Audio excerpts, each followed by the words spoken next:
Anonymous. Cyber attacks. A new kind of warfare. Hackers and activists. Security leaks. Computer hackers. Hackers. Activists.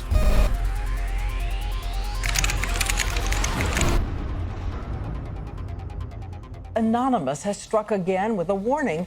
This is just the beginning. Anonymous is a collective known for recent attacks on government and corporate websites. The internet is a powerful new medium where just a handful of people in small groups, just by shifting data around in the right directions, can make big changes and big damage. The more you said, the more frightening it was. The Pentagon is now singling out Anonymous as an example of the serious new cyber threats facing the country. The fundamental unit here is information warfare. We're gaining back the freedoms that the forefathers assured us through technology, and we can't allow these freedoms to be taken away. I will put my body on the altar of liberty again and again and again.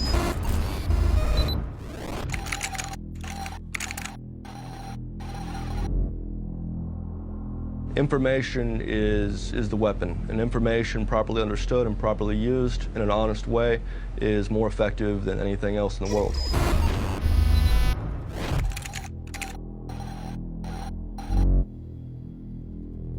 If you've got your eye on Boeing, yeah, please go for it. I'd like to see those fuckers go down. Download the code, modify the code just a bit, bombard the Pentagon. You're either with us or you're against us.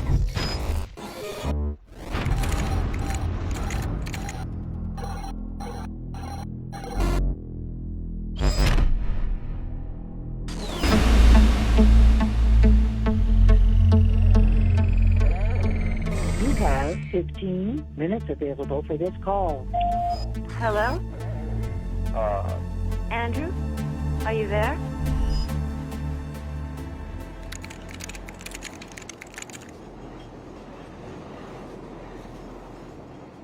It's not scary to be going to prison? No, I never was scared to be going to prison. There's all these cool people, and I'm learning all these cool things, and you know, I'm making lifelong future friends, and you know, it's future business partners, certainly.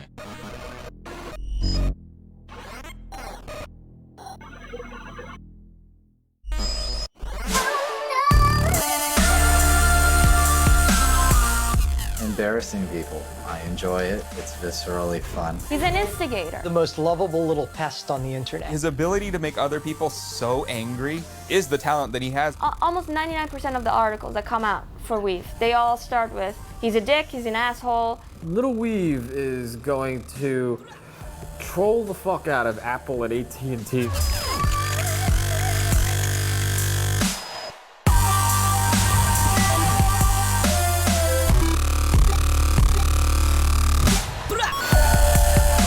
How do I plan on keeping my cornbread safe in prison? I will stab a nigger that dares reach across my plate.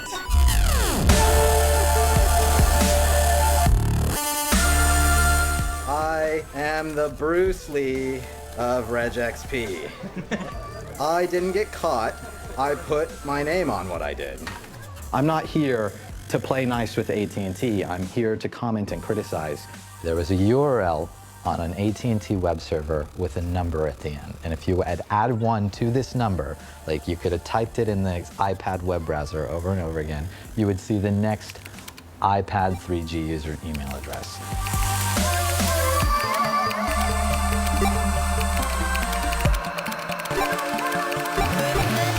Here's AT&T handing out a complete target list of their customers. It was morally required to come forward and sort of put them over the coals for this. It was like 114,000 email addresses. And it's quite a list. New York Times CEO Janet Robinson. White House Chief of Staff Rahm Emanuel. Diane Sawyer. Not to mention the U.S. Army and Congress. It doesn't get much more high profile than Mayor Michael Bloomberg of New York City. Mayor Bloomberg was like, this isn't a big deal. It's not like people can't find my email address.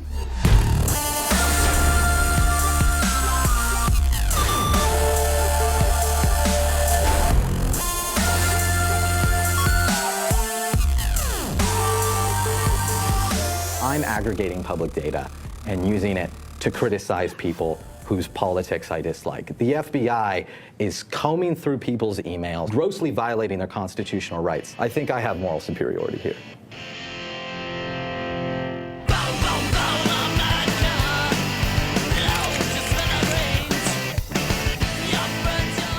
NSA and FBI are like both walking here, and they're looking at the computers, and they're like, my God, these red dots, they're converging! They hit a button. No black SUV. There's been black SUVs outside like the past couple days, so. All the red dots are in the same room right now.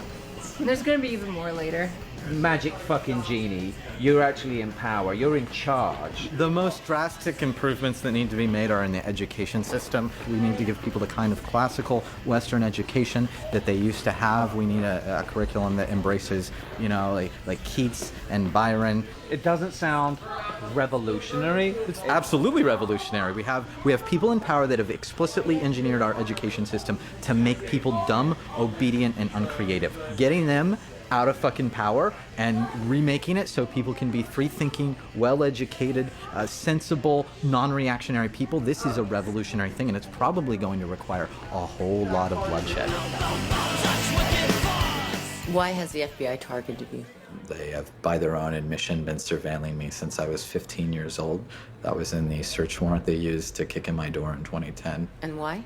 They wanted me to inform on hackers on the internet. You know, like they've tried to get me to do that many times.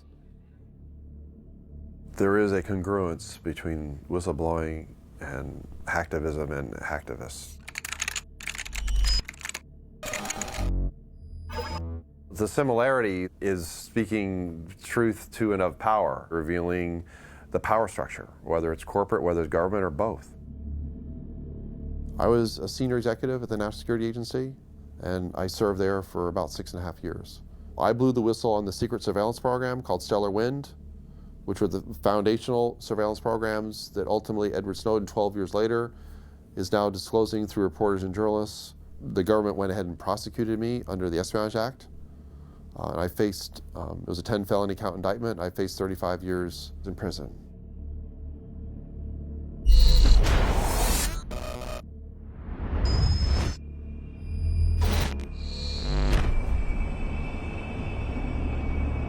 Hackers are important in the sense that they have the capacity to expose the secret or the inner workings of the state, which is why they are terrified of hackers and they are going after them with phenomenal vengeance.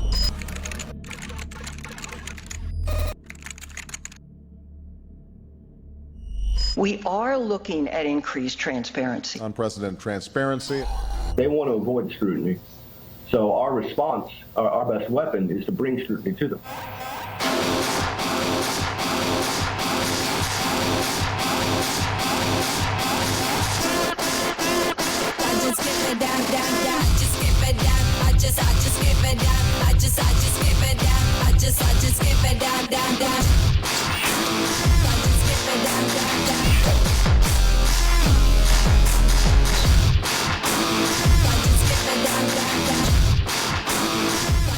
CNN and all these other things, they're not going to spend a single hour doing actual investigation. He called the former head of the NSA at home, like, on a weekly basis for a couple months, trying to get him to talk to him. Barrett was speaking in that language of real adversarial journalism, that the purpose of journalism is not to please those in power, but to report the truth, even when it makes those in power uncomfortable or reflects poorly on them.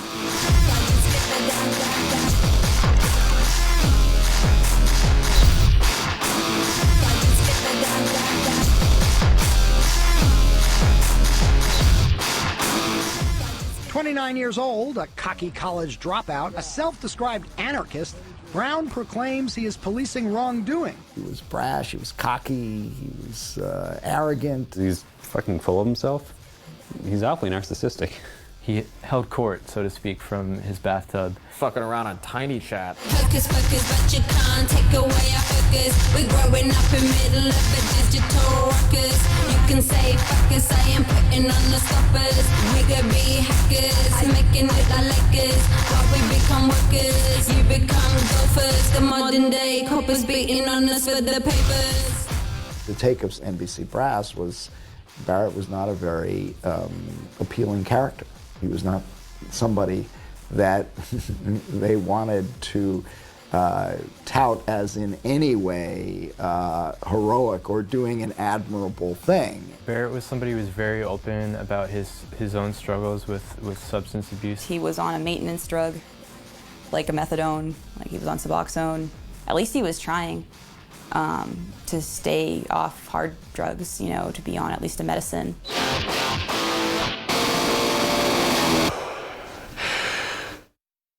Who are the members of Anonymous? Who are they?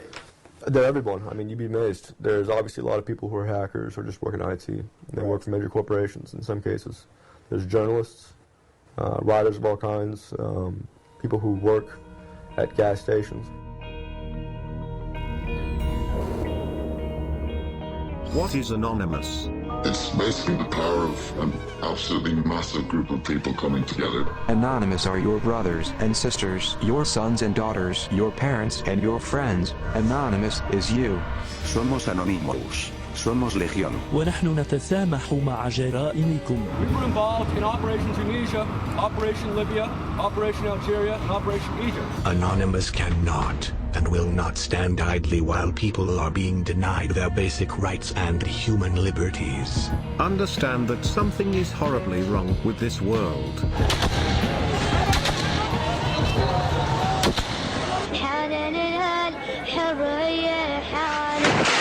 The Tunisian government has made itself an enemy of Anonymous. The Egyptian government has revealed itself to be criminal for the good of mankind and for our own enjoyment. To end the corruption, we must expose it. If you are working for a corrupt company, leak the data. If you are working for a corrupt government, leak the documents. Think for yourself. Question authority. Join us in this battle for freedom of information worldwide. Remember, we are you. Anonymous is you.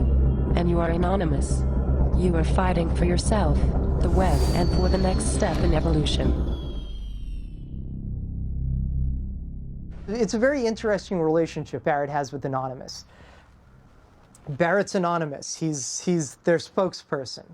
Barrett's not anonymous. He's not their spokesperson. Is Barrett really anonymous because he doesn't hack and he doesn't really have computer skills? Well, does he have a Guy Fawkes mask? He was fulfilling a very valuable and important function, which was to give Anonymous the legitimacy it needed. He was the person who was willing to go on record. It's an open brand, like anyone can sort of label what they're doing anonymous. If you're doing something that people don't approve of, then Anonymous will turn in on itself and sort of like eliminate that, you know, like whatever it is that doesn't kind of fit in with the truth-seeking, justice-seeking ideology. Are you not worried that even an informal involvement with Anonymous is going to end up with you targeted, with you potentially going to jail for this? I mean, in Texas and indictments, it's like a Texas bar mitzvah. I got friends who've been died, they've gone to prison. I mean, it happens. He was interacting with other hackers. A couple times he wanted to make the point that he was not a hacker, that he was of the community. Anonymous members try to hack into people's personal accounts and attempts to post personal information. We haven't tried to hack into anybody's personal, like a military person's personal account. And if we did, we wouldn't fucking go around bragging about it beforehand. We would wait until we were done. This article is also poorly written, and I object to that. He wasn't able to just kind of do anything cleanly without people giving him a hard time about it. My actual title is Cobra Commander. So that's something that needs to be acknowledged, I think, further. I also go by faggot now. They use that non-pejorative fag.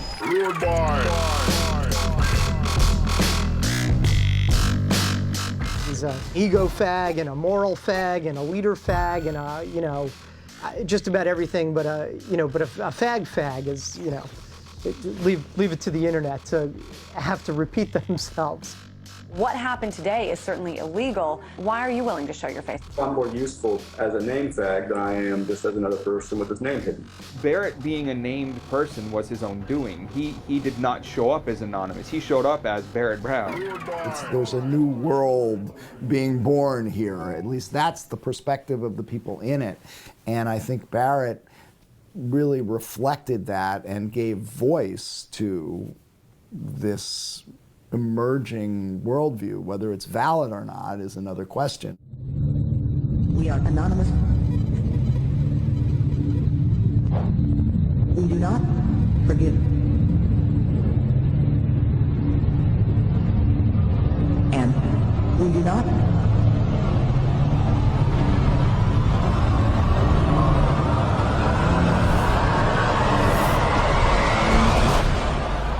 forget. I'm the de facto leader of a movement, screaming hack the planet back in 99. Activism in its prime. Sabu spoke about things in terms of this being a movement for revolution, and everybody was his comrade or his brother. He had kind of built himself up within Anonymous and had this reputation of like, doesn't give a fuck freedom fighter. There's de facto leadership, de facto organizers. Someone had to have the idea and start bringing people in. So for a little while, they're going to listen to this guy. They're going to say, what are we doing here? Why are we doing it? There are two types of hackers. There's a ghost hacker who constantly changes his identity so nobody knows who he is or even how to really get a hold of him. And then there are people with permanent fixed identities. Subversive. Fuck the feds. Fuck the government's obsession with controlling the people, and fuck our lack of privacy. Sabu had a permanent identity. He made it pretty clear what his philosophy, his politics were. I find him to be incredibly annoying. He uses words like, "What's up, niggy?" and he's a very to me, I'm annoyed by everything that he says. I don't like his terms and the way he talks. He was the king of the hacking world, doing it like a sir, in fact. Friends around the globe, we are lowest security. That's unexpected. LulzSec came from Anonymous, and they enjoyed what each other did. Laughing out loud at security, LulzSec. Yeah, yo, that's right.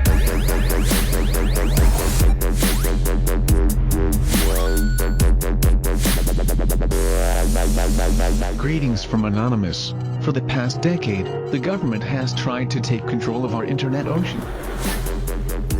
The Lulz boat was just sailing the infinite seas of hacking excellence, hacking the shit out of everybody. Yeah, yo, that's right.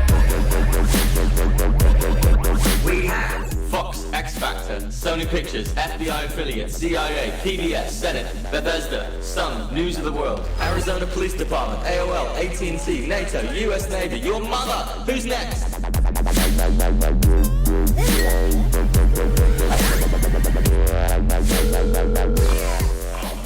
Topiary, is everything alright? Are you dead?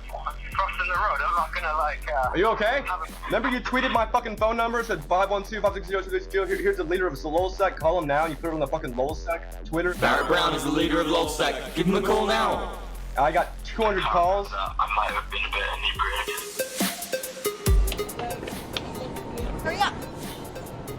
Get the sign. Do you have it? They say it has. Oh my god. Oh my god, you did it. Oh my god. Oh my, you did it, man. No, I'm watching it. I'm standing here watching it. You did it. It's working. It's totally working. I was working in a cubicle, I'd be like, oh, what are those LulzSec guys doing today? You know those God hates fags morons that protest soldiers' funerals and stomp on American flags because they got a problem with gay people? God hates fags. What part of that don't you understand, girl? I don't fucking understand why God hates fags. Because he can. You can sometimes take over the websites themselves, put messages up as we did today with Westboro. That's unexpected. You check downloads.Westboro Baptist Church right now, you'll see a nice message from Anonymous.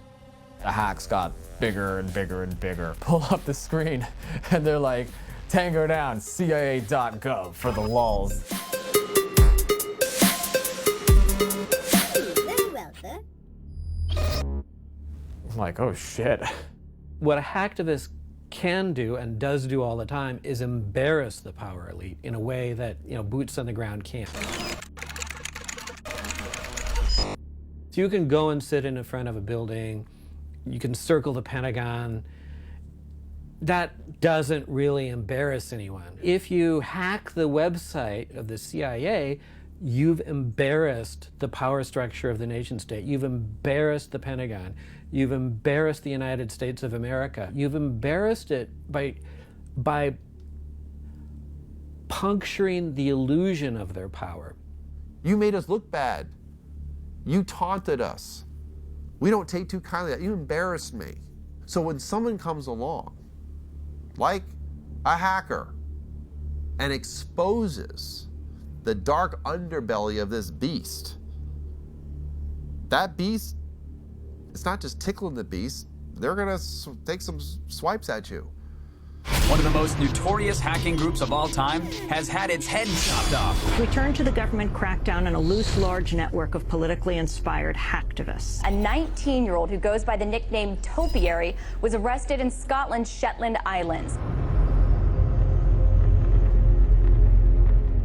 The FBI will pull in some 17, 20-year-old kid and threaten them with 100 years in prison just to get them to inform on people. There were at least 3, snitches involved in the takedown of Lulzsec. This was a domino effect. People were taken into custody that folded on their comrades.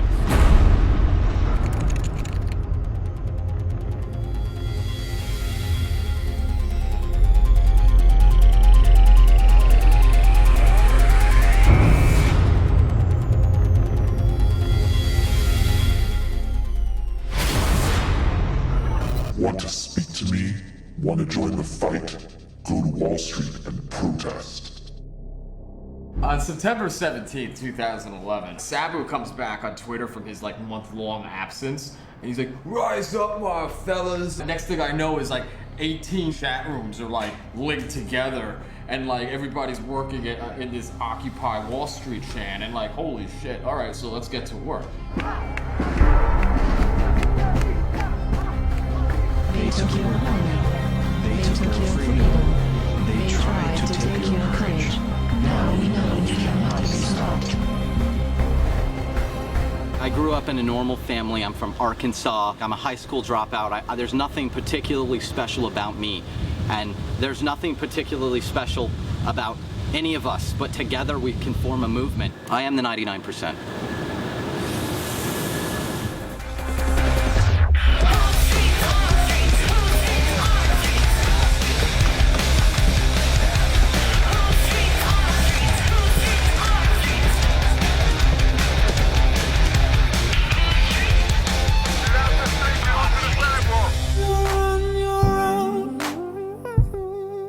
In a world you've grown, few more years to go.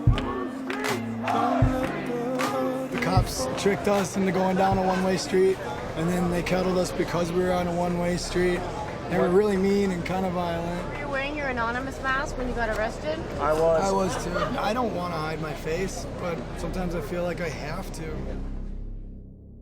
People are dismissing you guys as anarchists. Well, I'm an anarchist, and many Anons are anarchists as well, and so are many of the people who support us and work with us. Anarchy. Thousands of Occupy protesters flooded the streets. The sinister mask fashioned on Guy Fawkes, the revolutionary who attempted to blow up the British Parliament buildings more than 400 years ago, has become a worldwide symbol of anarchy and revolution. They are terrorists. The other side, the rich motherfuckers, portraying us all as destructive, mindless anarchists and so forth, really exposed how reactionary and how inherently violent the police state really is.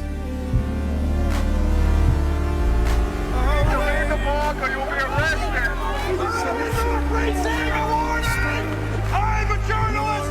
I am also a protester! This guy was just arrested, didn't do anything illegal. This guy was just standing around too.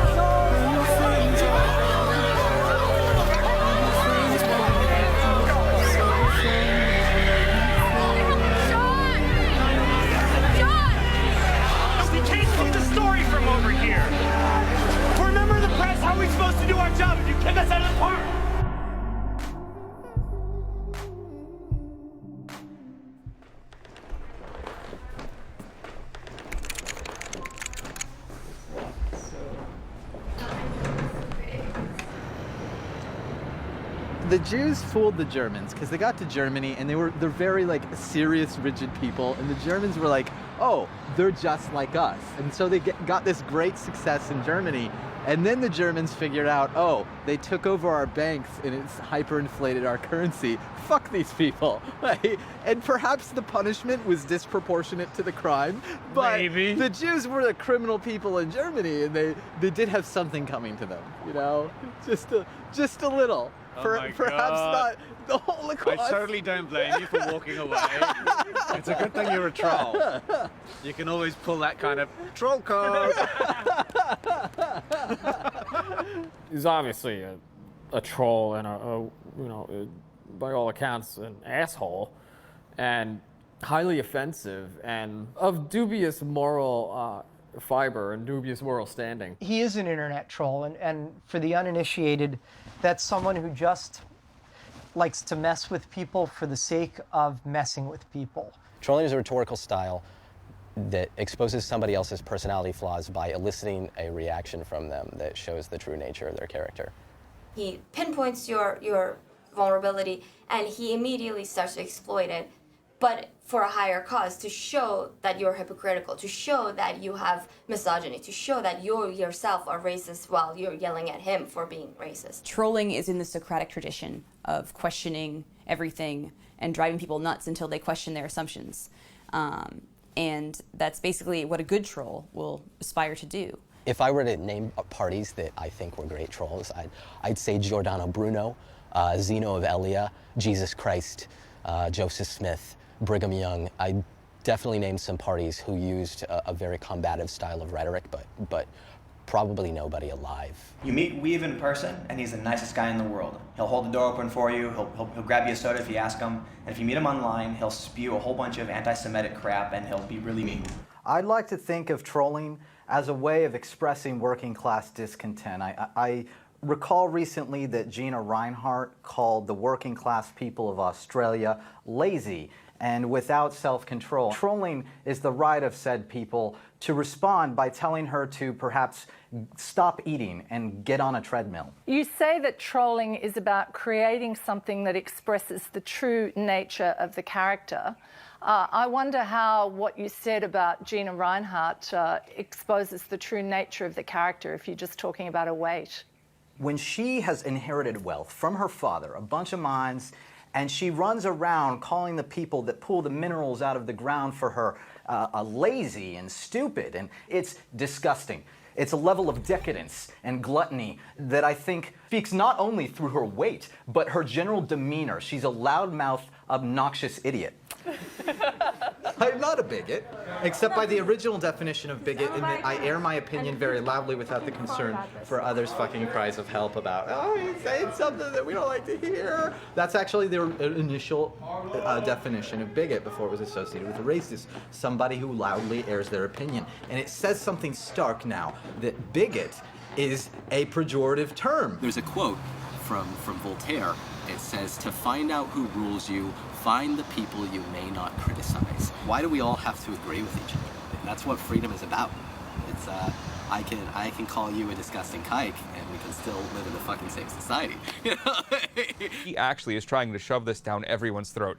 Freedom of speech at all costs, as hardcore as I can make it. He's a crazy fucker, but you know, he's our crazy fucker, I think.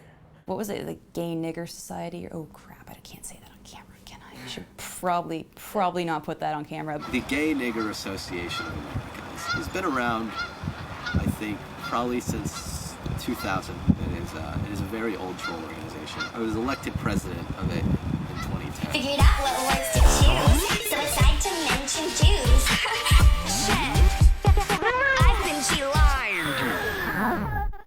Oh shit, oh crap, it's another we've attacked. Don't know what to do, so I get so out of you. DDOS, yes, it's time to stress. LOL, Nigger Association of America. The name is based on a Danish short film called Gay Niggers from Outer Space. The gay niggers come from the planet Anus. They are much, much more intelligent than any other creature in the universe. When Hurricane Sandy swept through New York, they posted a bunch of pictures on Twitter of black people like looting and stuff from like Sandy Loot Crew is what they called it, the hashtag.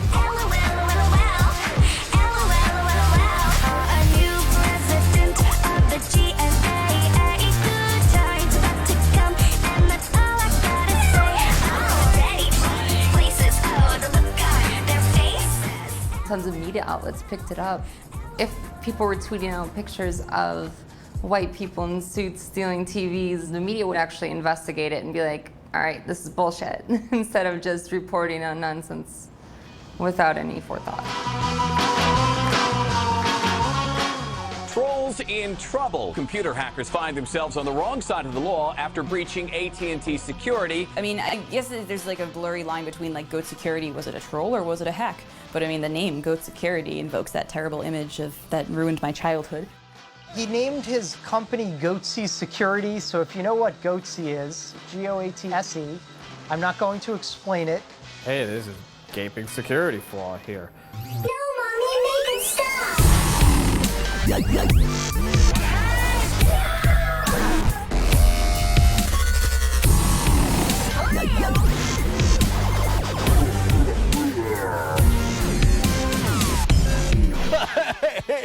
Goatsy Security, who are these guys? And they're Googling Goatsy, and they're getting the Goatsy picture. They're called Goatsy Security. Is that my pronouncing that correctly? Yeah, that's right. We're analyzing coverage from Bloomberg, Goatsy, The Register, and Forbes. Goatsy Security would expose the gaping security holes in your systems. A corporation like AT&T and Apple, you know, the only way you could really get to them was literally to send it to the media and make a gaping asshole mockery of it. We're here today to announce that our office has filed criminal charges against Andrew Ornheimer. I can't fucking bounce on him.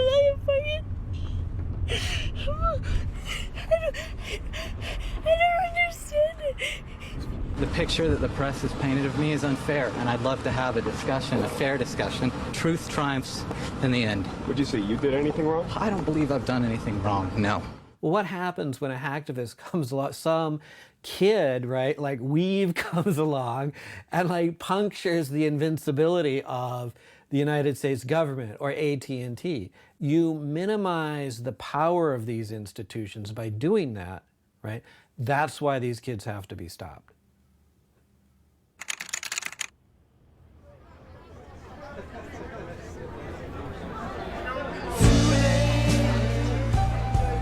My time has come, sent shivers down my spine, body's aching all the time. Goodbye, everybody, I've got to go. Gotta leave you all behind and face the truth. Mama.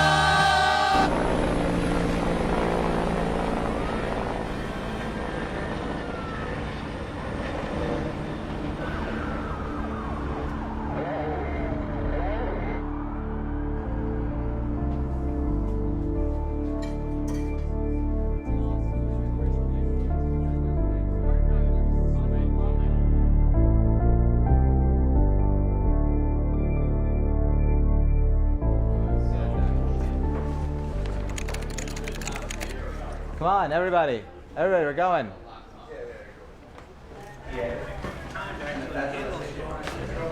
Can you whistle the Ode to Joy?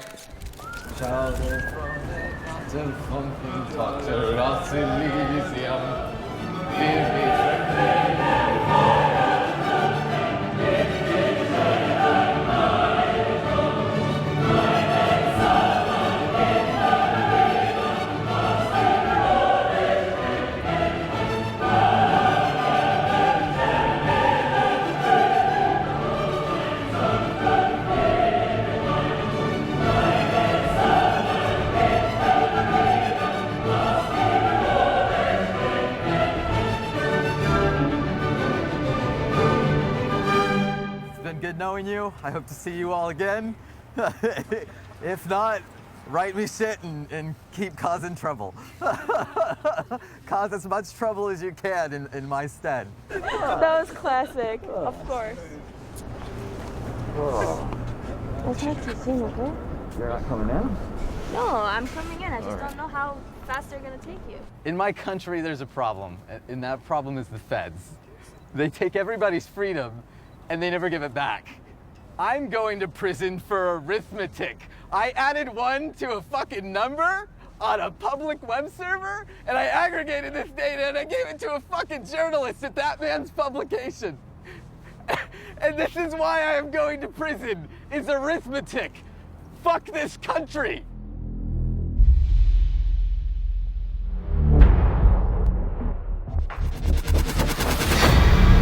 America's priorities are our priorities.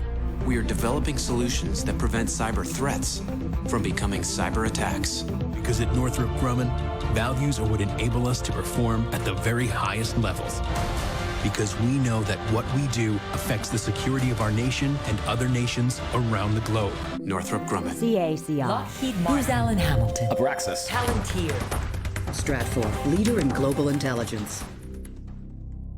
A lot of these companies recruit very much from the CIA and from the military intelligence and that kind of thing. That's very, very common for board members in particular to be either ex-generals, ex-CIA, ex-NSA in some cases. Even people who are paying close attention to it, like me, had never really focused on those players before until Barrett started doing the journalism that he was doing. There's always been contractors. We had contractors during the American Revolution. Let's be real in terms of history. We've never had what were defined as inherently governmental functions, including the centerpiece functions of the intelligence system, the most secret being turned over for profit to corporations. If you have that kind of control because of the accesses you're granted and the government giving you the deep state intelligence, the deep state data, guess what?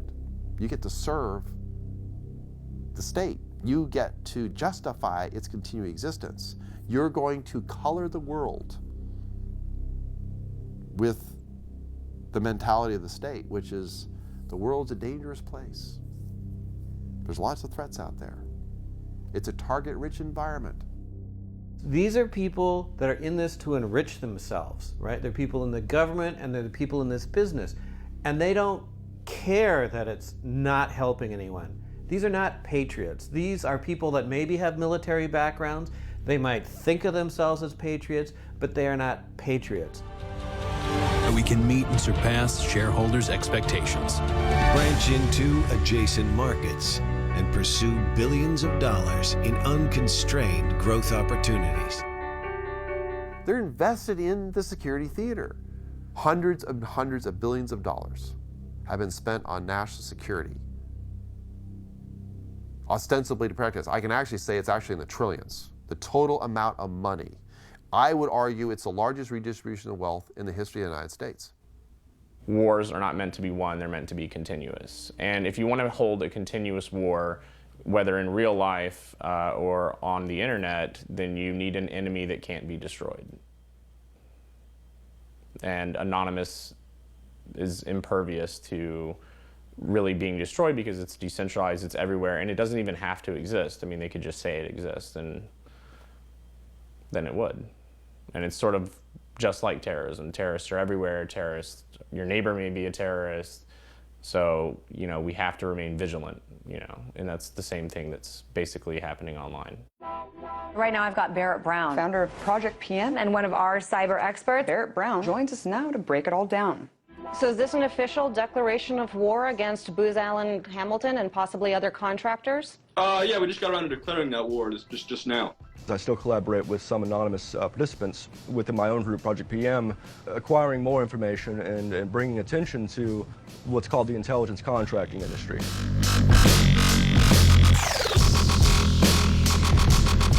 So he has this initiative called Project PM, which is a crowdsourced wiki that is supposed to investigate the mushrooming cybersecurity industrial complex. It's a collaborative research project. You're tapping into the collective consciousness of the world, which is always an incredibly powerful thing to do. That is going to be the future model of journalism. The collusion in part with press, mainstream press, was we're just going to sort of look the other way. We're not going to actually use the powers we have available to us. He was building up this database of who is doing what with who, you know, what intelligence firms are working for what government entities, what outside ones are working together, what contracts have they landed that we don't like, you know, all that type of stuff they don't want the public to know about.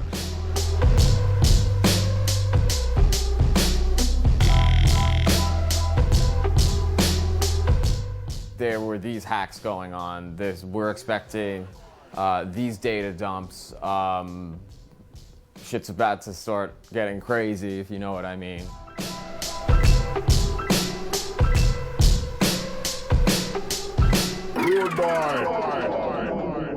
Going through, thousands of emails is kind of a huge undertaking. It's a lot of reading. Did you do that? Go through hundreds of emails? Can I say that? These people were contributing to what they believed was a journalistic project. They were contributing anonymously, they thought, to help the cause of journalism. Obviously, Barrett was onto something. Otherwise, there wouldn't have been this type of reaction.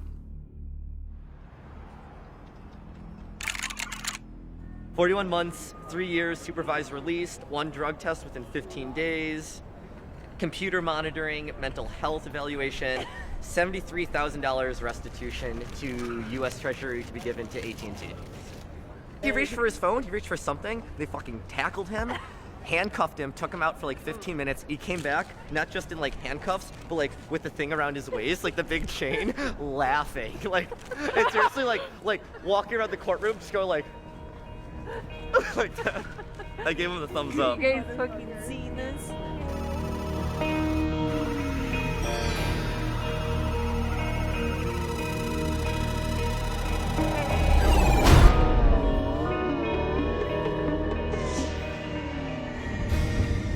How dare you be skillful? How dare you utilize your knowledge? It's fucking absurd. And of course it's AT&T's fault. They are responsible. How can you say that the company that designed the website is not responsible for their security flaws? So the federal prosecutor said during Weave's trial that just because he has a special skill, he shouldn't have power over other people. That's how they view it, and it's not incorrect to say that people who understand computers have power. It's just I don't think the answer is coming down on our prodigies and our geniuses. I'll put it this way: there was a time when you hacked a company and the company hired you. Now it's you hack a company and they come and they beat the shit out of you.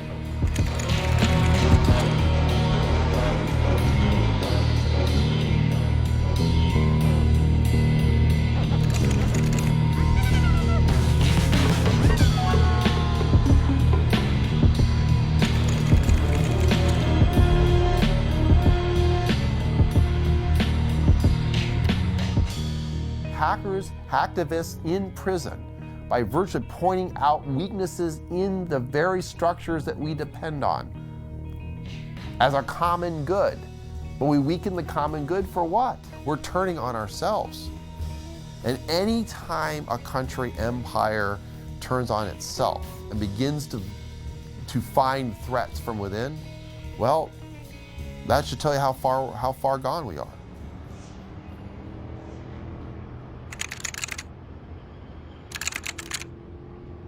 Howdy, Internet. My internet blogging must have pissed somebody off. They have cut off my fucking TrueLinks access because, of course, we live in a country with a childishly authoritarian government that can't handle anybody saying anything mean about it on the internet. And I miss you. I really do. There's so many of you that I can't. Hopefully I see you in a couple of years. I wish I could call each and every one of you. I'm still in prison.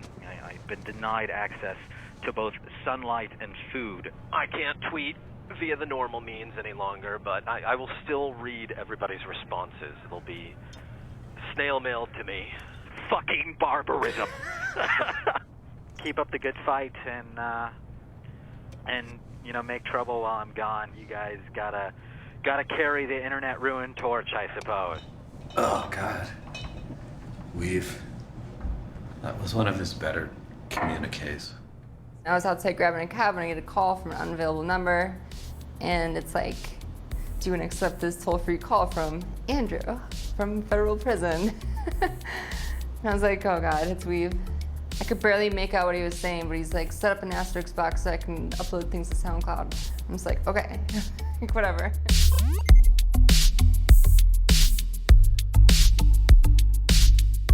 He had email access for a month, and then they took it away because they figured out that he was sending messages to another person who was tweeting them out from his account. He and someone else had like code words set up, so if I said like, say this to my mom or something like that, then the next line would be a tweet.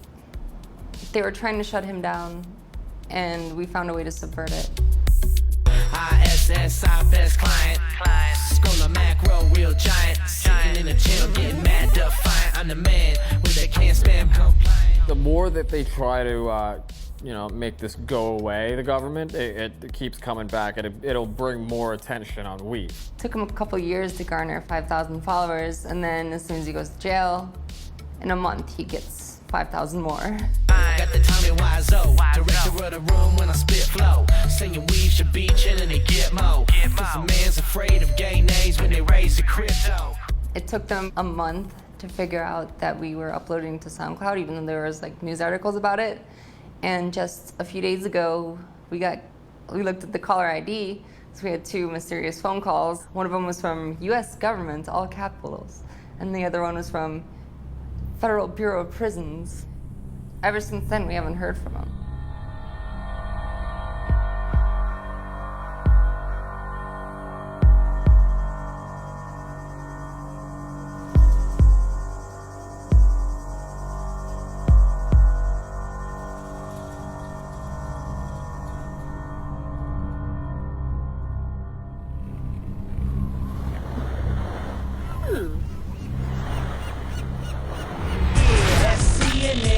You want the interview? Send a prison message to the nickname Sabu. On IRC, man, reconvening in some 99.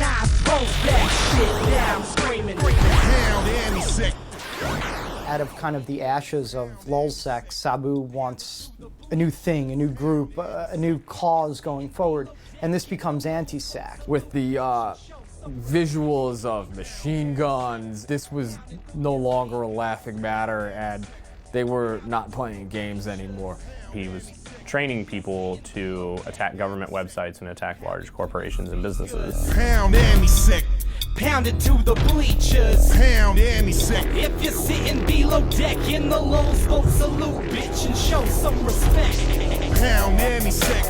Pound it through your... Greetings, pirates, and welcome to another exciting Fuck FBI Friday release. For Fuck FBI Friday, we are releasing 1 gigabyte of private emails and documents.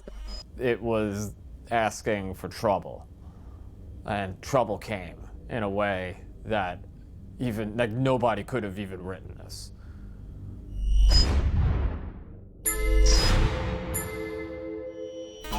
Anti-sec culminated in Christmas of 2011 with the Stratfor hack.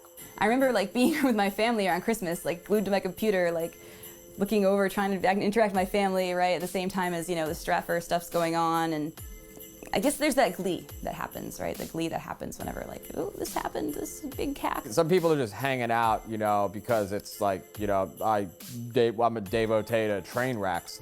And other people are like seeking out knowledge. Stratfor is a private intelligence contractor. They act as a outsourced private version of the CIA. The national security journalist Joshua Faust, maybe, he said that Stratfor is no different than a private investigator, but PIs don't have the sort of clientele that Stratfor had. Hunt Oil, National Oilwell Varco, Emerson Electric, Dell Computers, Northrop Grumman, Lockheed Martin, Department of Homeland Security, Defense Intelligence Agency, U.S. Marines, and they don't have the sort of informants that Stratfor has. Israeli Prime Minister Benjamin Netanyahu, Mexican diplomat Fernando de la Mora Salcedo, DEA pilot and sometimes supervisor William F. Dion, giving them information off of JWIC's top secret classified computer network.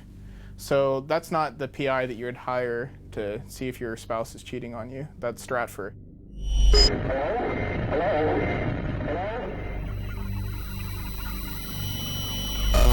The gifts that a non-Santa left under the Lowell's Xmas tree are just the beginning. Cyber thieves made off with the personal details of hundreds of thousands of subscribers. They woke up to find that they'd given an unexpected Christmas present of $50,000 between them to numerous high-profile charities. Here comes Santa, here comes Santa. Expect us. Here comes Santa Claus. Here comes Santa. Julian, will you dance with me? It's not about the money. We want the world to dance. We want the world to dance. So first, dance with me. Dance with me. Before Christmas. Don't sit around waiting for Santa Claus. Fuck some shit up. To take an ex-FBI agent and use their credit card to make a donation to the Red Cross on Christmas Day, I get that it's criminal, but it's wonderful in its own way. The Stratfor hack, it's claimed, also contains email conversations between Stratfor employees and officials in government. Every week, a company or an agency, is this going to get worse? I think so. People broke into something and wow, criminals. Well, okay, even if you want to call them criminals, they're coming up with this information that looks a lot like criminal activity. The day that WikiLeaks published the global intelligence files, which is what it calls the Stratfor leak, The Atlantic wrote an article titled, "Stratfor is a joke and so is WikiLeaks for taking it seriously." And that was the very day of the leak, so surely they didn't read the 5 million emails that I've spent more than a year researching.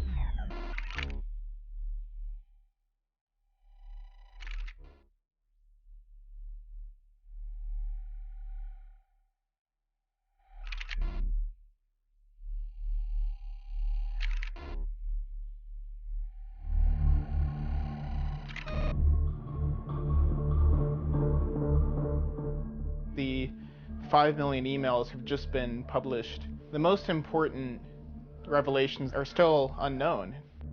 The information involved got to us because several young people sacrificed to get it to us. They went out and took it. It's me. It wasn't me. Send me some backup.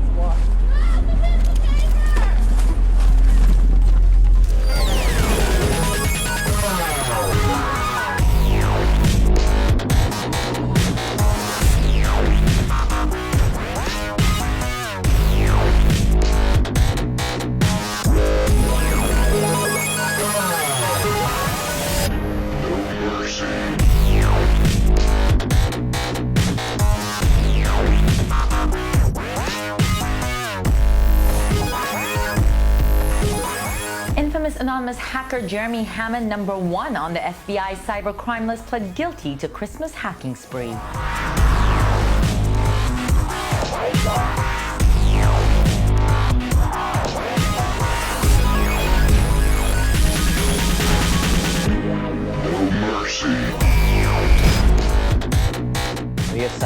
Jeremy Hammond. Jeremy Hammond qui fait face à lui. Known as the electronic Robin Hood, Jeremy Hammond. Computer hacker Jeremy Hammond has been sentenced to 10 years in prison.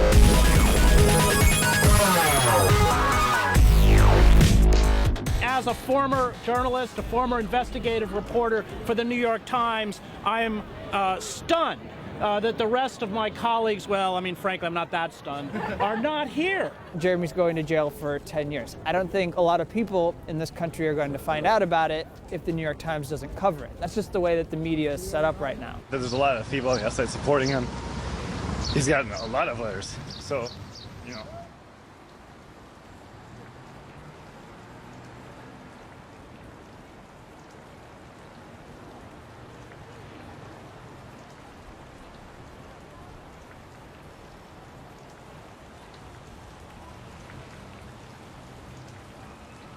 Hammond's actions are acts of civil disobedience, fundamentally. In hacking Stratfor, Jeremy Hammond achieved some degree of transparency. It opened our eyes to things that we needed to see.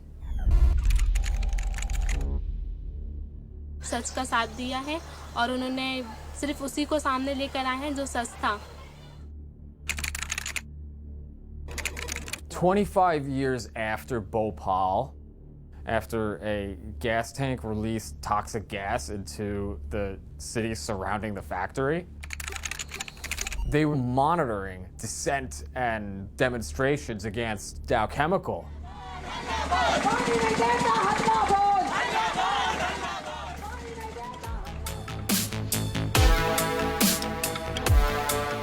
Data wants to be free is the hacker credo. The real questions we need to be asking is, when this data is, shared with people, who is it benefiting and who is it hurting? Jeremy's apartment, is just books scattered about the floor, books on the shelves. What could be more dangerous than books? The internet. Which is really just one giant book about all of us being written in real time.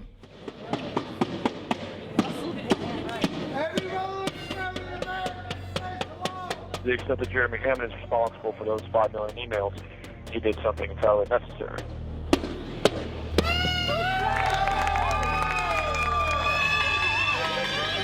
Stop projecting this. If the U.S. was a country that was actually governed in accordance with the rule of law, then I would be the first to oppose any crime against any company, including hacking. But the fact of the matter is that this is not a country governed in the rule of law. We love you! We love you! We all love you, Jeremy! We all love you! We all love you! Jeremy, flash your light! Jeremy! Yeah! Jeremy, flash your light! Your mom is here! Your mom is here! She loves you! She loves you! And I'm proud of you too, boy!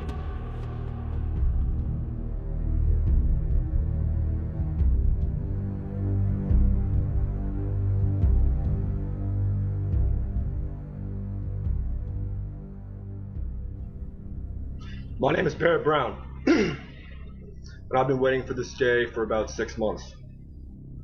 In a way, I've been waiting for this day since I was 7 years old. On March 5th, I received communication from a certain individual saying that I was going to be raided the next day at my home. They go to his house, his apartment, and he had spent the night at his mom's house. I just go to my mom's house and sleep over there sometimes. We've been very close. Next morning, I get woke up at 6:30 by my mom. She's scared. I go downstairs. There's 2 FBI agents. One is named Robert Smith.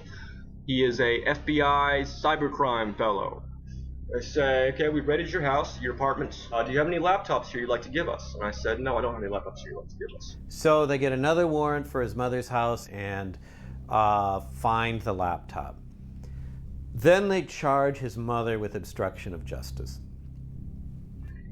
When I was 7 years old, I first heard the term FBI. My parents were fighting a lot. That my dad would sometimes get angry and throw things at my mom. And part of the reason for that was because my dad was being indicted by the FBI. I went from living in a nice house in Highland Park, one of the nicest communities in America, to living in a 2-bedroom apartment with my mom and grandma and sharing a bed with my mom for the next year when I was in 3rd grade. They'd gone after his father and bankrupted his father, and his father was eventually found innocent and apologized to by the court. So basically, the FBI ruined his family. When I was in the backyard, and I remember I heard the Mexican FBI agent bring the other one back in and said, oh yeah, the bad guy's back here. It was that day I realized I'm a bad guy. You know what, I had no idea beforehand. And even now I still have trouble really sort of internalizing that. But if the FBI says it, it must be true, and from now on I am a bad guy. It's kind of like a quad, and everybody in the apartment complex can hear this man ranting against the FBI on the balcony. And I'm getting a little bit concerned, but I also want him to have his, because he's very brown. He says crazy stuff. In the evening, we sit in the tiny chat, just joking around. I'm not wearing a shirt. People like us who are totally fat can do that. Oh, there she is. Hi, Insert Maxie.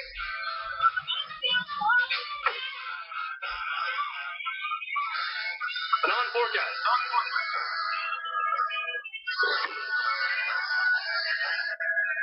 Hey, can you tell me if you're a gift or not? She said shit. I swear to God, she said shit the other day. It was crazy. And the picture on her fucking Twitter is the same person. Yeah, I'm pretty sure it's a real person. Oh my god. Look, you're pretty. You really think I'm like super passionate about this argument.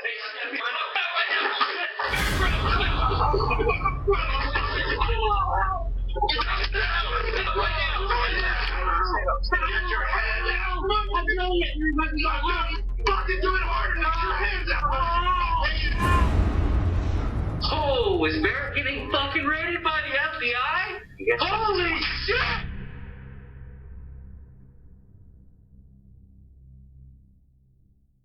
If you're in the place getting raided, okay, you don't know anything because all of a sudden your utilities go out.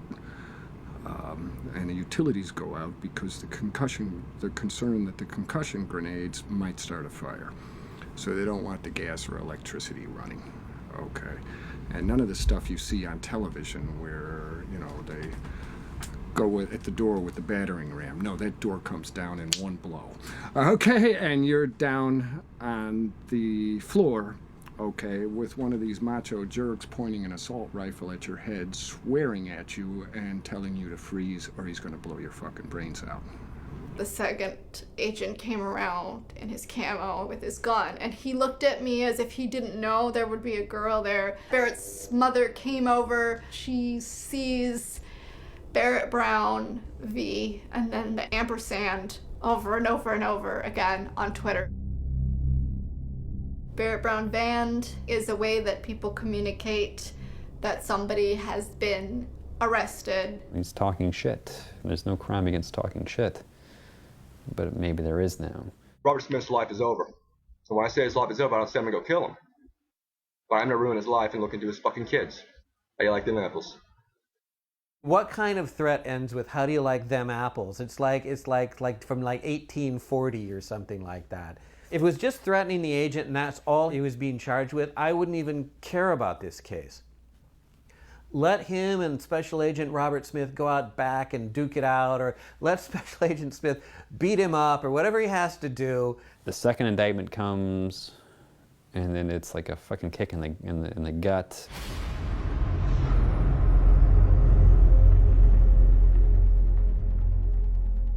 All these guys are doing are trying to, you know, put the fear in him, trying to pressure him to, you know, flip. Barrett's such a stubborn asshole that he's never going to flip. Their claim is that he took a link, copied it. It's journalistically important to get the client list. Pasted it into the Project PM chat room, and in that one move, produced criminal exposure for himself. The Barrett Brown case is another one of these seminal cases, and the government wants to send a very chilling message. It's fundamentally a First Amendment case. How dare you hold up the mirror to us? They called Project PM a criminal organization, and that's what people freaked out about, because there were a whole bunch of people who hung out on that server, edited that wiki, and wait, there's a criminal. I think they're after who? Anyone else? Any other names to put on our list of people to watch? The tingly feelings of paranoia crawling up my spine like a spider, they're there for a reason. Just because you're paranoid doesn't mean they're not after you. So Jeremy Hammond did the hack, 10 years at this point. Who's the guy that's looking at 105 years at this point? It's Barrett Brown. And what's the difference? He's disseminating the information. He's doing something more dangerous than what Jeremy did. Here's the message it sends from the government to the hacktivists who are getting great coverage and are becoming folk heroes through the press. Don't talk to the press, because we're going to get their computers and we're going to get their sources and we're going to get you through that. To the press who are covering the hacktivists, don't cover these hacktivists, because we're going to get you.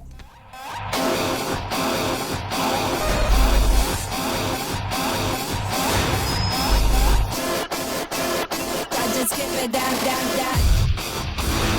Just skip it down, down, down.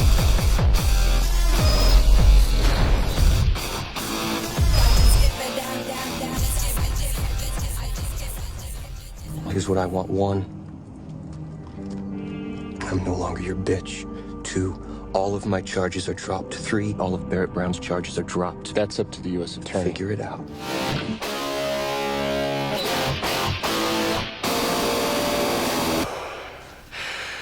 Hector Xavier Monsegur was responsible for the arrest of Jeremy Hammond and other anonymous and LawSec members.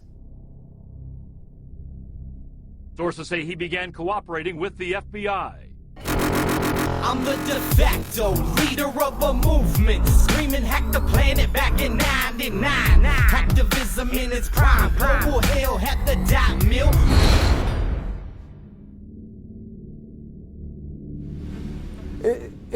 Like, I felt like my brains had been blown out, like it was the last scene of The Departed. The FBI arrests Sabu, and they turn him within a day, and they have him back on the internet within 2 days. This isn't like some guy going undercover in the Gambino crime family in person for years. None of us had ever met him before. He was just this guy we knew from the internet. He talks the talk so forcefully with that kind of New York personality. You know, we are doing the right thing for the people. We are building this anew from the ground up. We are taking down the ugly, evil, capitalist, imperial machinery, and we are building it back up with our own hands, my brother, he says.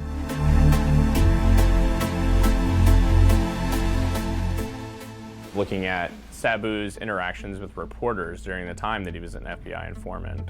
Sabu could have easily just told the reporter, like, no, I don't want to talk to you, go away. But that's not what he did. He engaged in like an hour-and-a-half long conversation and then screen capped it and handed that information over to the FBI. That's not a free press. The government has journalists under surveillance. Do you think the government's targeting you? I hope not. I hope I'm not. Shit. Everybody's paranoia is just through the fucking roof.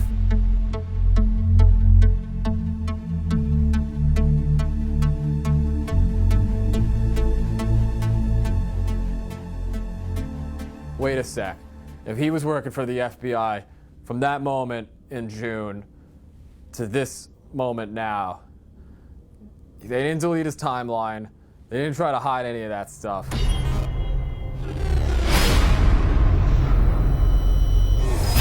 CNN, you want the interview, send a priv message to the nickname Sabu.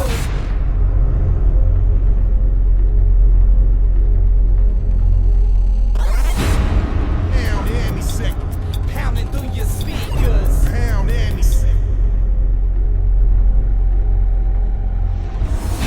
Want to speak to me? Want to join the fight? Go to Wall Street and protest.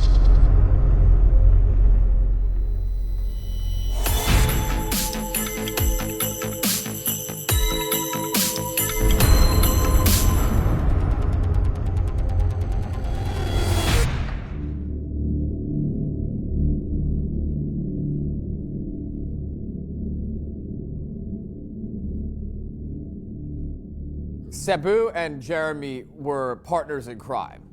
They were the digital Bonnie and Clyde, if you will. Except one of them is working for the FBI the whole time.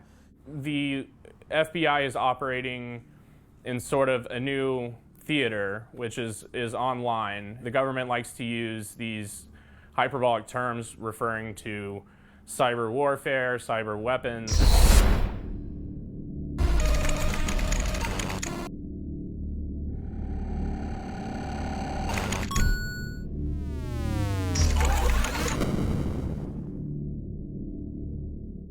The feds, by proxy through Sabu, were giving Jeremy the 0 days to get into these websites. In order to, say, entrap a terrorist, they would sell him fake explosives. But instead of giving him fake explosives, the 0 days are real. In the hacker world, you either get in or you don't get in. There's no fake hack. They didn't it wouldn't be a crime if it was a fake hack.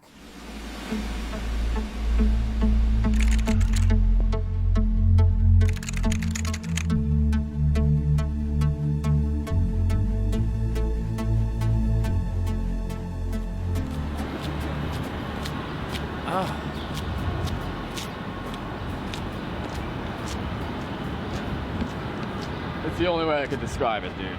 She filleted him. The amount of cooperation was truly extraordinary.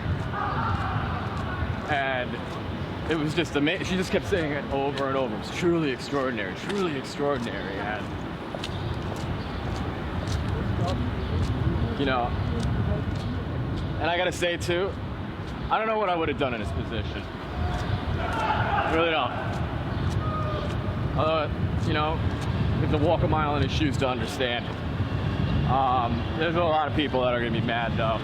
The amount of truly extraordinary cooperation that he gave. This was the first time anybody had ever seen him, at least publicly. Like, this was real. This was finally coming to a close. And he was facing the guidelines between 21 and 26 years.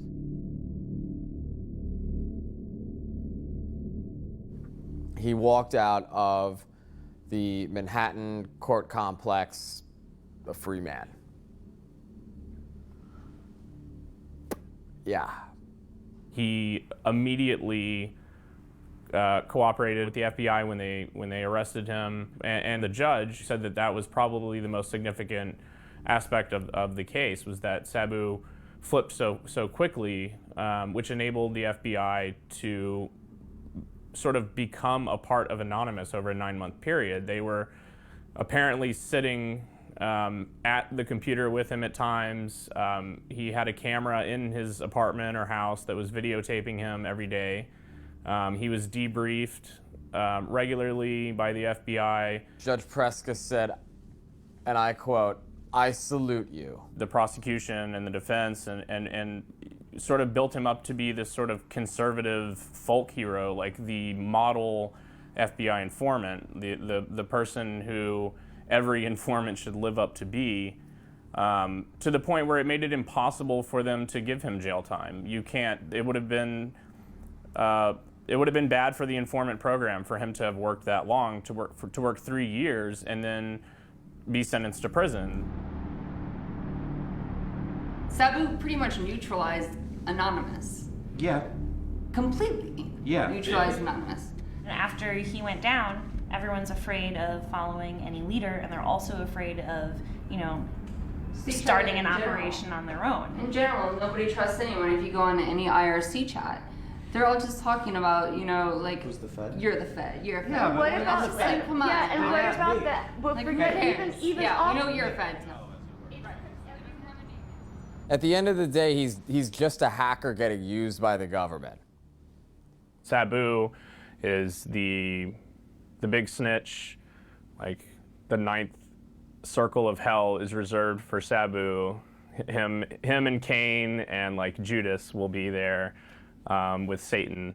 Lean back, bitch, we be sending an injection. Magic quotes off, join table intersection. Put it up on base, then it won't get erased. Then 20 million hits to get down like some cavemen.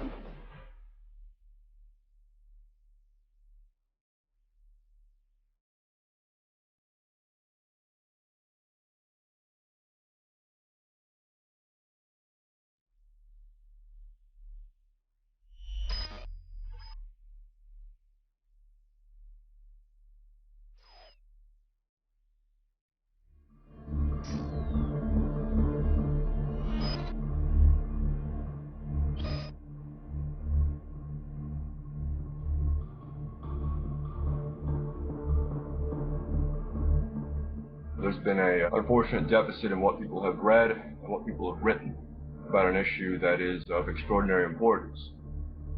Trapwire.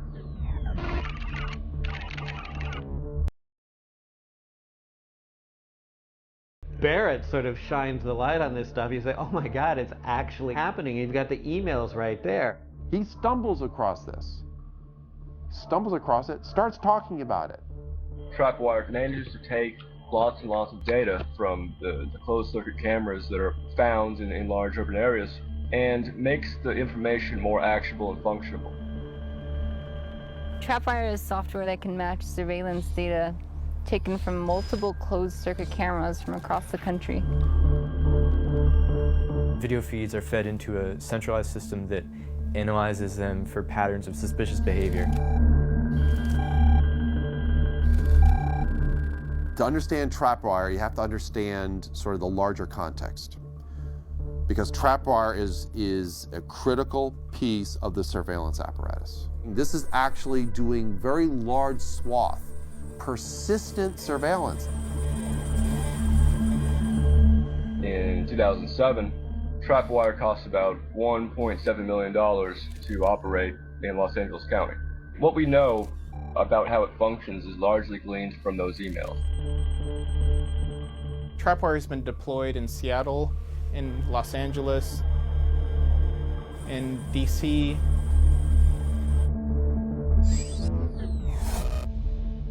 According to a Stratford email, there's like 500 cameras in this New York City subway system equipped with trapwire. The New York Times said that trapwire was only used on 15 cameras in the entire country, and that the DHS wrote it off as a failure. That's a complete lie.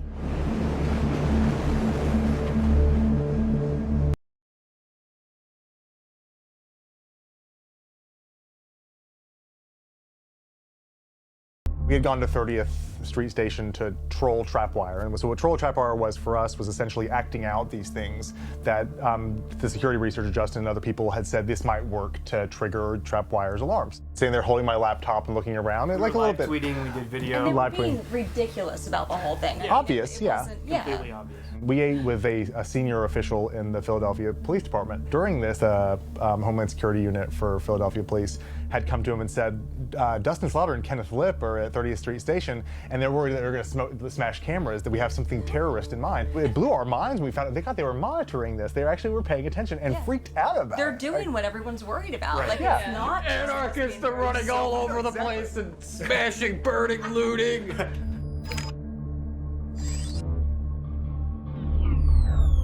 Coverage of trapwire in the U.S. The whole story was smothered in its crib by the New York Times.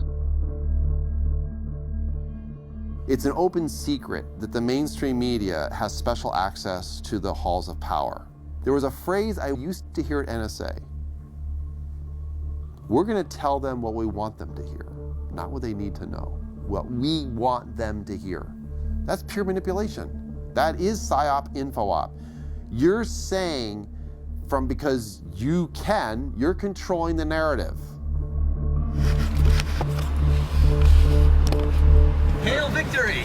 Go, go, go, go, go, go, go, go, go, go.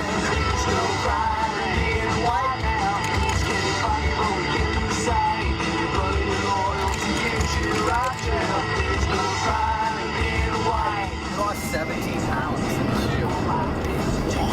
Yeah, dude. I was in a hunger strike cell, and they were taking my blood to make sure that like I wasn't starving to death, you know? I was on hunger strike because they refused to give me my books and my magazines and my newspapers and my mail.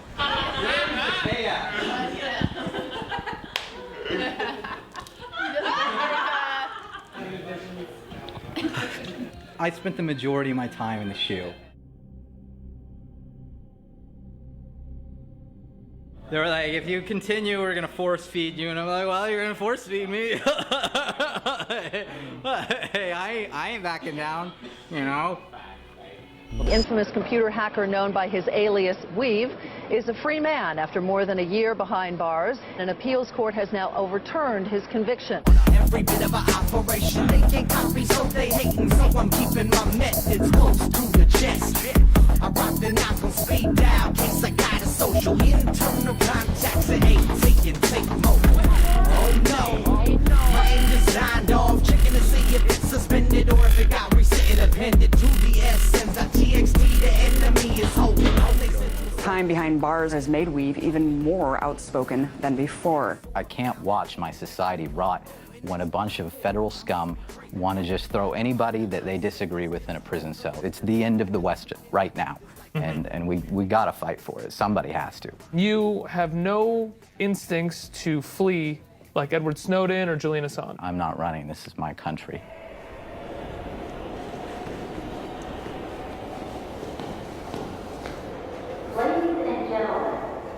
So this case is at every step of the way, from the The initial criminal complaint to my time in prison has always been about my speech, and they've wanted to silence me.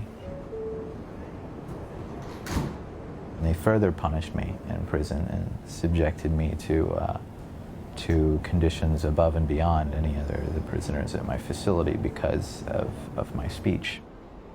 They wanted me to disappear from public view and memory. It was inside the shoe, like inside the shoe.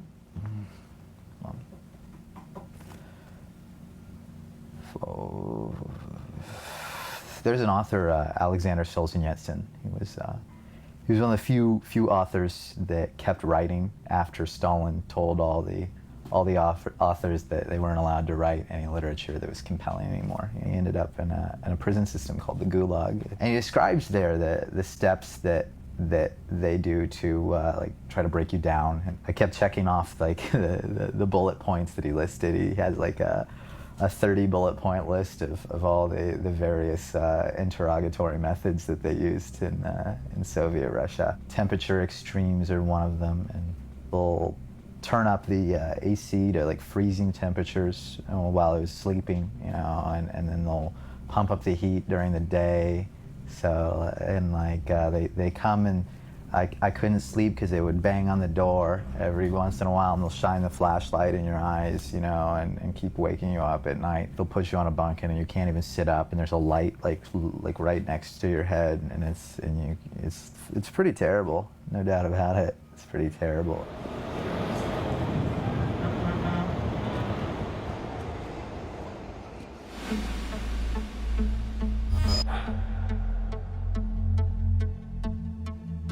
The surveillance state's already here.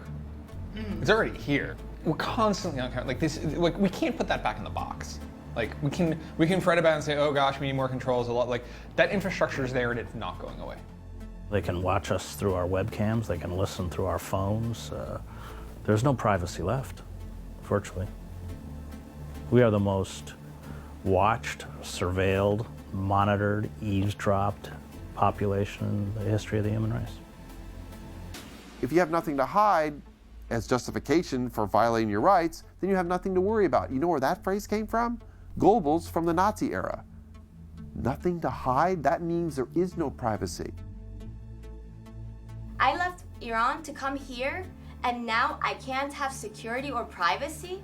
All we want is just fucking live our lives. Half of us wouldn't even give a shit if we could all be left alone. It's my right by birth to have privacy. They want to own you. That's a power relationship, superior, inferior. If I know every single thing about you, about what you think, how you reason, what your fears are, what you're planning, what you're doing, and you know nothing about me because I'm shielding my behavior behind a wall of secrecy, I have incredible power over you. The power imbalance between us is immense because I can now manipulate you, I can threaten you, I can alter your behavior in all sorts of ways, I can anticipate your behavior, I can prevent you from doing things that you're planning, I can prepare in defense of what you're doing, I can always stay many steps ahead of you. This mentality, this pathological, you have to understand the mindset, you have to understand the psychology behind those who want to know everything. That means anything hidden, anything private, anything sovereign is a direct threat to the surveillance state. The capacity of this agency to spy on people and to know everything that they do is so extreme and awesome. At any moment, pure totalitarianism could be imposed, and the American people would have no place to hide. Security and surveillance state is put into place in order to keep a population captive, and they now have all the mechanisms to do it. Absolute iron control over a restive population, so should the population become restive. The United States unchained itself fully from the Constitution. People still don't fully appreciate it. Talk about mass surveillance, all those stuff. No, they've unchained. This is an alien form of government. It's completely anathema to democracy. It's completely anathema. But obviously the government's not going to come out and say, hey, guess what? We're under national emergency conditions.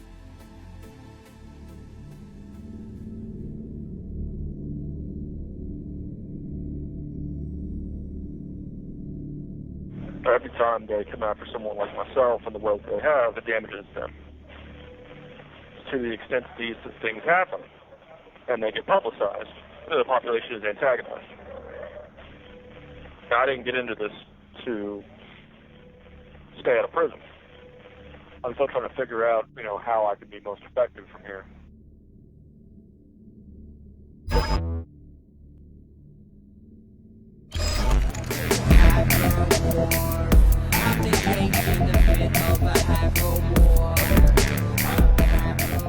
I'm going to continue hitting large companies and institutional powers.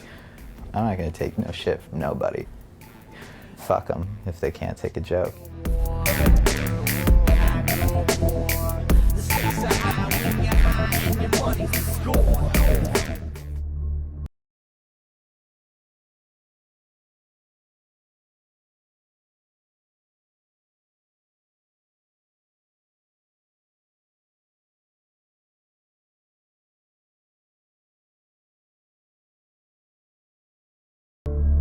I was not going to sit still and remain silent, because if I had remained silent, I myself would have been complicit in the conduct of a crime against the sovereignty of who we are as people.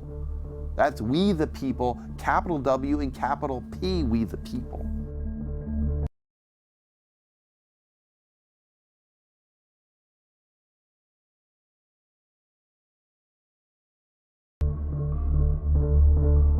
You can just sign off. Right. Like, you don't have to be a victim of trolling. Like, you can just turn off the internet. System, every outlet, every avenue of avarice. Some mavericks of information face up with the candidates, and cameras are there to document the struggle live in person. Take a peek behind the curtain. Situations worse than anything the casuals and NBCs could dream of. Trust this team of brilliant bastards go on tearing the whole scene up. Journalists and media don't buy what they are feeding you, depleting you of truth because Sabu got off. Judge Preska and the attorneys and the defenders got on their knees and filleted him. That's like a lot more sex than I remember going on in the courtroom. Don't limit your activism to just the mere world of computers. Take it to the streets. We need more foot soldiers in the streets to fuck up shit. deep into the void.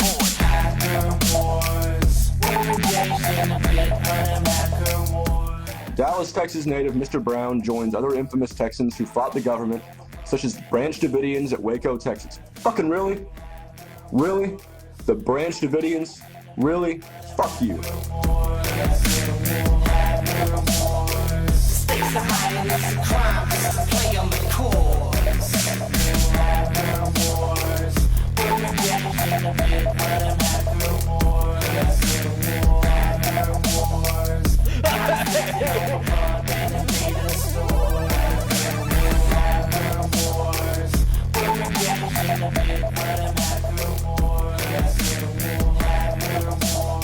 Stakes are high and it's a crime.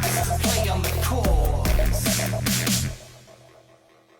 I just wanna ride it. We just wanna ride it. Gas in the air. Police states here.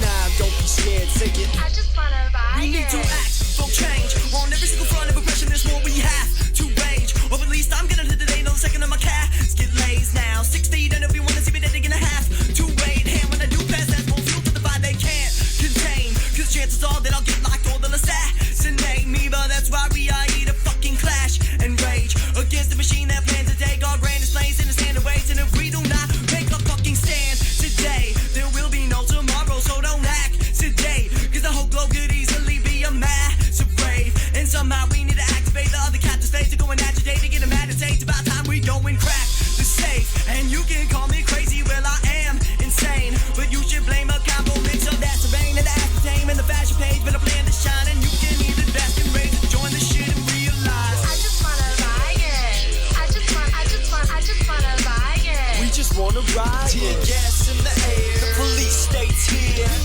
Killing my buzz with all this politics. Yo, how the fuck can Philip O retain his faith in the system? This euphemistic when the slave camps are labeled as prisons, and when the information that's given is tainted and twisted by the heartless that try to target educated decisions like marksmen.